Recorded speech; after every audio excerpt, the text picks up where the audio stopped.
안녕하세요. 대한민국에서 K며느리를 맡고 있는 40대 여자입니다. 결혼은 벌써 12년 차이고요. 결혼하고서 지내온 명절 횟수만 곱해도 벌써 한 해에 두 번씩 24번이 되네요. 거기에 시부모님 생신에 추가로 있는 제사 때문에 모여야 하는 모임까지 더하면 제가 지금껏 시댁을 위해 헌신하며 값비싼 노동을 지불한 경우가 얼마나 되는지 어느 정도 유추가 가능하실 겁니다. 요즘은 뭐 90년생이 온다고도 하고 나답게 사는 게 최선이라고도 하면서 자기 자신을 젊은 사람들이 많이 보듬고 살려고 하잖아요.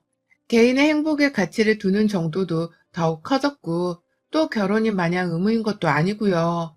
제 시절에도 결혼을 안 하고 미혼인 엄정화 언니처럼 멋지게 늙고 싶다고 말하는 애들이 있었습니다.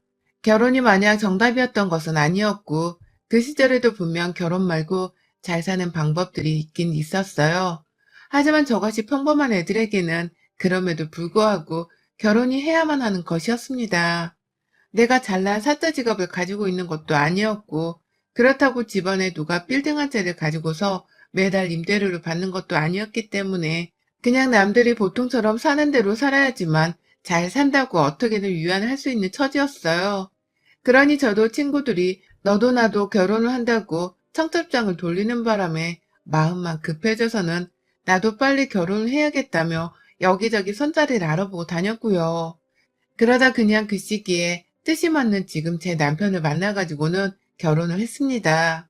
지금 저희 부부는 딸 둘을 키우고 있는 어엿한 부모도 되었고요. 그 당시에는 결혼만 하면 다 끝인 줄 알았습니다. 제 인생이 끝났다는 게 아니라 제 인생에서 고민을 할 일들이 다 끝이 날 줄 알았단 말입니다. 신데렐라가 왕자랑 결혼을 잘하고 해피엔딩으로 끝이 나듯이 제 인생도 남편을 만나 결혼을 함으로써 영영 해피엔딩을 찍으며 끝이 날 줄 알았어요. 그런데 웬걸 처녀째게도 감히 상상도 못 해봤던 어마무시한 일들이 결혼을 하고 난 후 겹겹이 찾아오더라고요.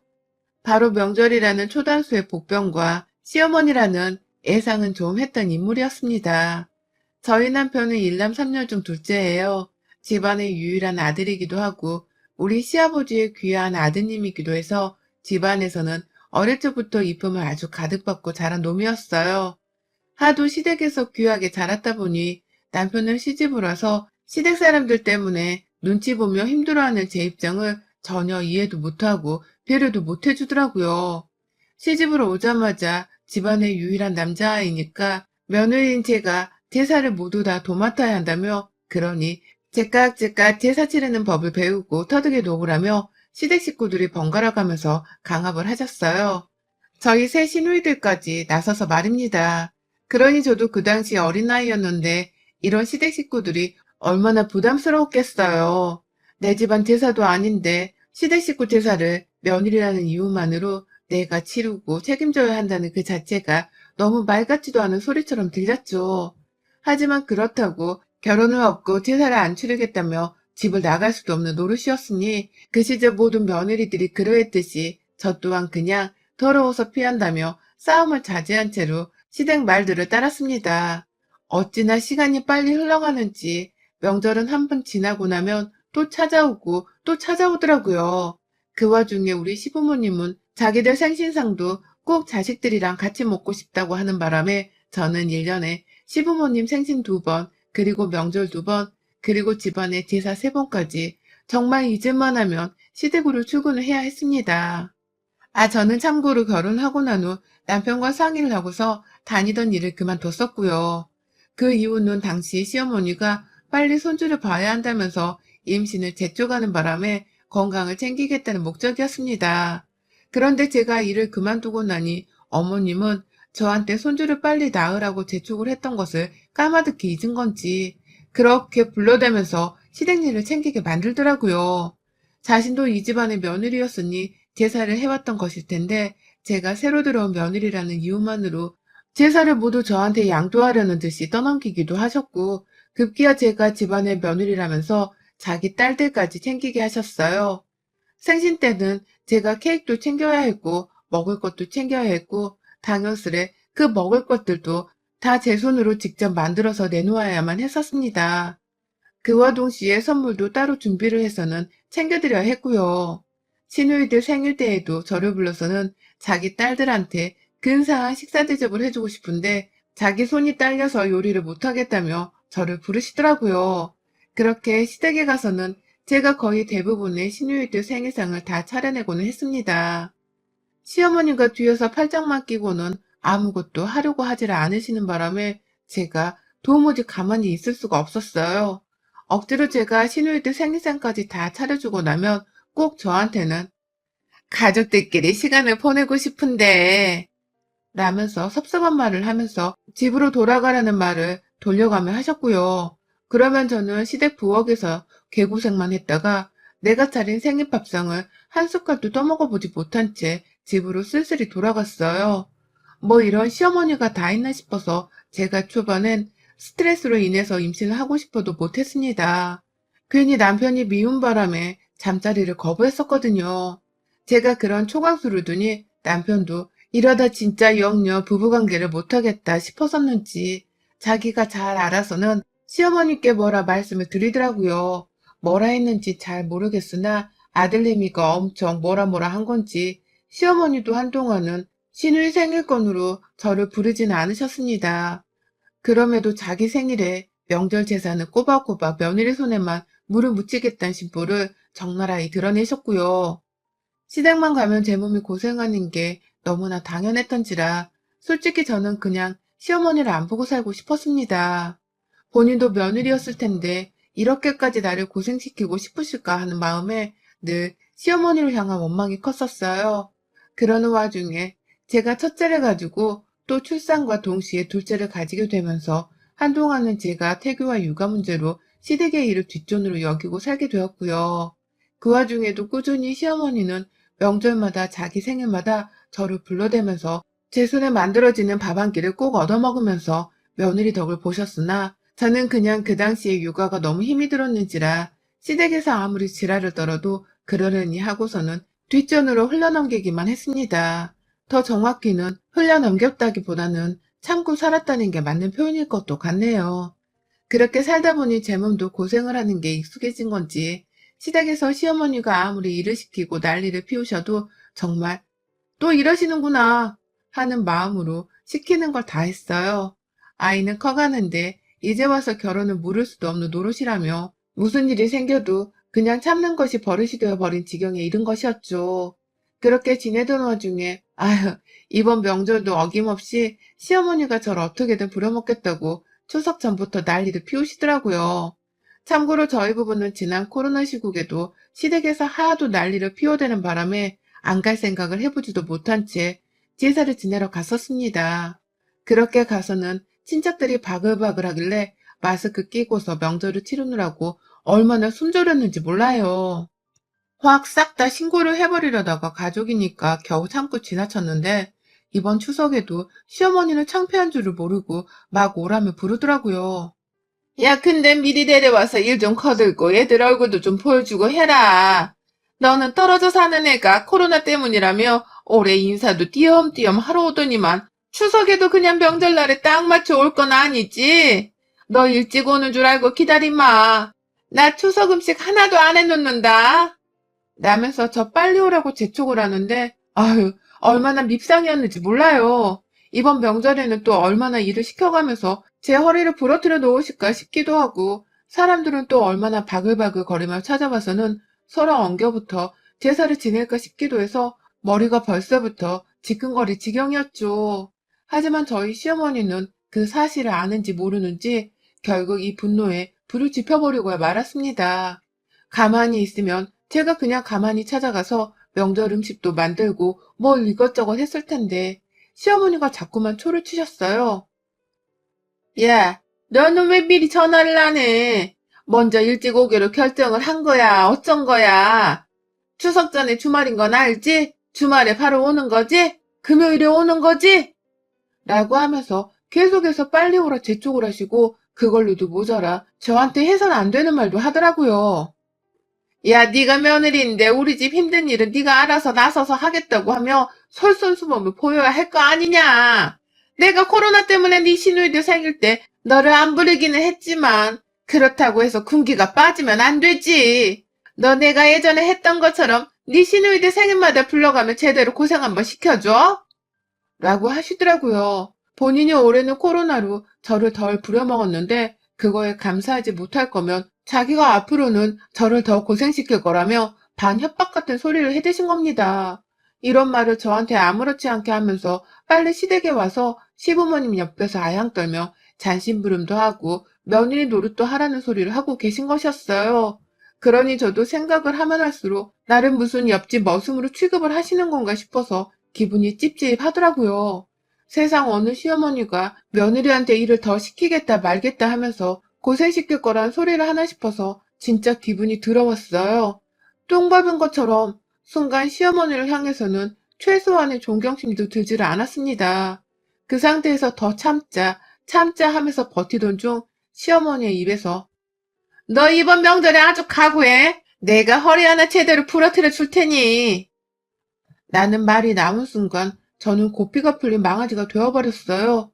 내 허리는 우리 부모님이 물려주신 소중한 몸뚱이인데 이걸 다른 사람도 아닌 시어머니가 뭔 자격으로 감히 부러뜨리겠다고 말을 하나 싶어서 시어머니를 따라서 같이 화가 났었고요.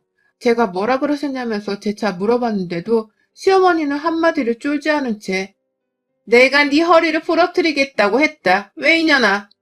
라고 하면서 오히려 더 공격적으로 구셨습니다. 그러니 저도 시어머니께는 최소한의 며느리 도리 같은 건 하지 말아도 되겠다 싶었어요. 그런 인간의 도리를 모르는 분 같았기 때문에 말이죠. 저를 불러내서 어떻게든 본인이 쉬고 싶어 하신다는 것을 알아서인지 이번에 아주 그냥 제대로 시어머니를 쉬게 해드리고 싶더라고요. 그래서 저 진짜로 혼자 시댁에 갔습니다.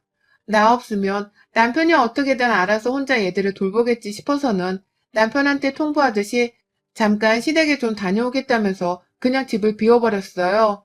제가 집을 나가는 줄 알고 둘째는 보채는데 첫째는 귀신같이 엄마 심정을 꿰뚫어 본 듯이 엄마 잘 다녀와 라면서 저를 배웅해 주기까지 하더라고요. 그러니 저도 든든하다며 그냥 무작정 집을 나가버렸죠. 시댁에 가는 데까지 가까운 거리지만 직방으로 가는 교통편이 없어서 돌고 돌면 1시간 정도는 지하철로 도착을 하거든요. 그렇게 시댁에 무작정 쳐들어가서는 저 일찍 왔다고 좋아를 하다가 혼자 온 걸 보고는 왜 너 혼자 왔어? 라고 비아냥거리는 어머님을 무작정 데리고 나섰어요. 어머님은 제 손에 끌려 나온다고 소지품 하나 챙겨 나오지 못하셨고 나오는 길 내내도 어딜 가는 거냐면서 제 팔목을 어찌나 세게 잡아당기던지 눈물이 다 나오더라고요. 근데 저 진짜 끝까지 거짓말 보태서 아무렇지 않은 척 어머님을 회유했습니다.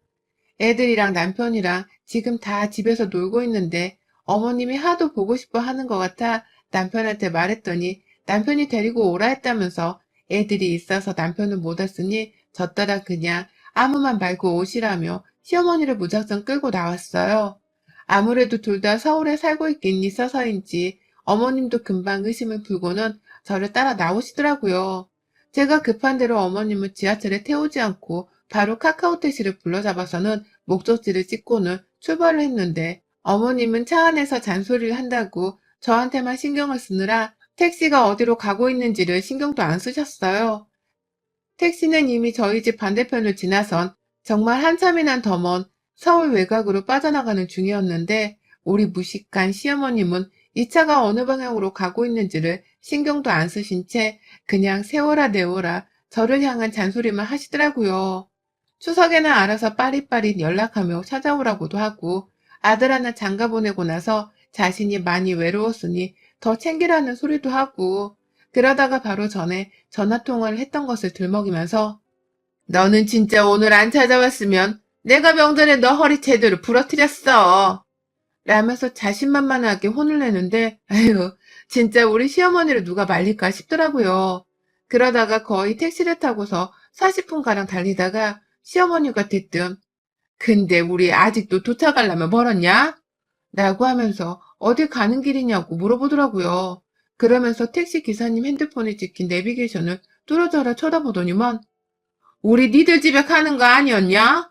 라고 하면서 어디 가는 길이냐고 막 물어보는데 결국 택시 안에서 너무 난장판을 피우시는 바람에 기사님께 양해를 구하고는 그 자리에서 택시에서 그냥 내려버렸어요. 거기가 바로 서울에서 경기도로 넘어가는 화정으로 빠져나가는 길목이었는데 주변에 도로가 있어서 망정이었지 하마터면 저도 어머님 따라서 길 한복판에서 미아가 될 뻔했습니다. 택시에서 내린 시어머니는 나를 도대체 어디로 끌고 가려고 한 거야? 너 지금 이게 무슨 수작이야? 라고 하면서 길 한복판에서 사람들이 보던 말던 소리를 지르더라고요. 본인도 어처구니가 없었겠죠. 아들 보여준다고 무작정 데리고 나서더니만 갑자기 어딘지도 모르는 길목 한가운데서 정차를 했으니 말입니다. 전화했을 때 잔소리를 해서 화가 난 거냐면서 저를 향해 얼마나 정신 나간 년이라고 욕을 하시던지요. 당장 집으로 데려다 주라고 가지고 있는 현금이 없으니까 빨리 택시를 잡아서는 저희 집으로 가게 해달라면서 그 앞에서 막 소리를 더 치시는데 제가 거기다가 대고선 내가 왜요? 라고 말을 해버렸어요. 내가 왜 어머님을 다시 집으로 도로 데려가야 하는데요? 어머님이 이렇게 저한테 지금 소리치고 있는데 제가 왜 그래야 하는데요? 집으로 도로 데려다 주라고 사정을 해도 모자랄 판에 왜 자꾸 저한테 소리를 치시는 거예요?